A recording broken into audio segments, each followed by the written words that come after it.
Reinhardt recalled with sorrow the days when her father dreamed of turning her into the noblest woman in the entire land. But those fragile dreams were shattered the moment he passed away.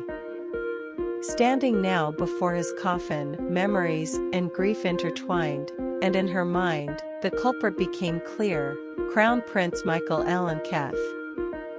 In front of her father, with a heavy heart and tear-filled eyes, Reinhardt felt how pain and anger merged, preparing her soul for what was to come.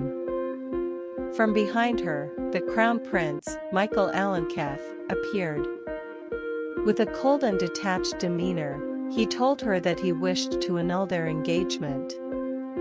Reinhardt was shocked. How dare he speak such words in front of her father's coffin, the very man who had died holding his place in the war. Her father had paid with his life to keep the prince safe, and now, in her moments of grief, Michael dared to declare that their marriage would not take place. Her entire life had been defined by this engagement. At the age of 12, she had been named Crown Princess, the future consort of Michael Alencef.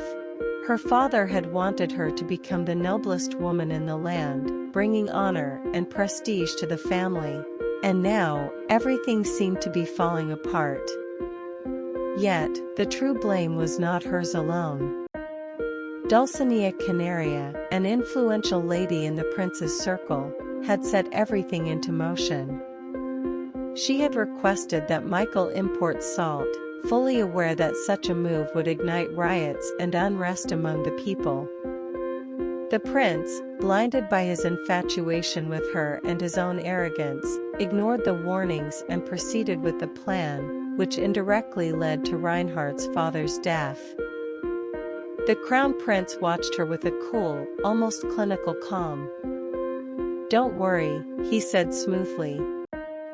"I'll fully compensate you for your father's death. His loyalty and honor deserve to be rewarded." He listed his offer as if reading from a ledger: 1 million Lanky and the Helka domain. The Helka domain, the empire's most fertile land, vast and overflowing with potential, was no small consolation. To most, being handed such a prize in place of a throne would be cause for gratitude. Reinhardt only felt the offer like salt in an open wound. "No," she said, voice low and steady at first, then sharpening, "I won't accept that." She spoke of Dulcinea Canaria, the lady whose selfish request for imported salt had lit the fuse that led to the riot. "My father died because of her," Reinhardt declared. "I must at least see her hands cut off for what she caused." The demand was brutal and shocking, born from a grief that would not be soothed by land or coin. The prince's face went through a flicker of disbelief and then hot anger. He called her cruel and wicked. She answered him without flinching. "If that's not to your liking," she said, eyes blazing, "then I will ask for something else. I want your head, Michael Alencef."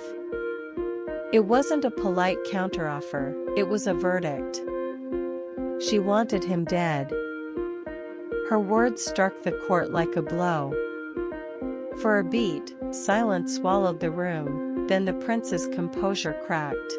He was visibly rattled, anger spilling out. "You've gone insane," he spat, incredulous and enraged. "I'll send you an official document from the imperial palace calling off the marriage soon."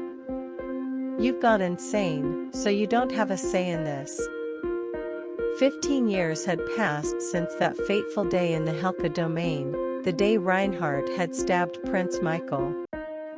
Now, back in the present, she found herself in pain, kneeling alone, her hands trembling as she prayed to her father. "Send me back," she whispered desperately, "just once more. Give me another chance." Her mind replayed the memory that had haunted her all these years, Alan Kess, lying before her, struck by her blade. 15 years ago, in the heat of her anger and grief, she had only managed to stab him in the leg. But it had never been enough. She had wished, over and over again, that she could have done more, that she could have delivered just as fully. Each prayer, each vow, was repeated countless times in the solitude of her grief. If a miracle were to grant her another chance, she promised herself, she would not falter. She would not merely stab him, she would hunt him down, make him pay in full for his crimes. Her thoughts drifted to that final moment, to the sting of frustration and helplessness she had felt, and she clung to it as both a wound and a lesson. And then, as if the heavens had heard her desperate pleas, time shifted around her. "I have returned," Reinhardt murmured, her voice cold but resolute, "to the day I was abandoned by Michael, to my wretched self of 15 years ago."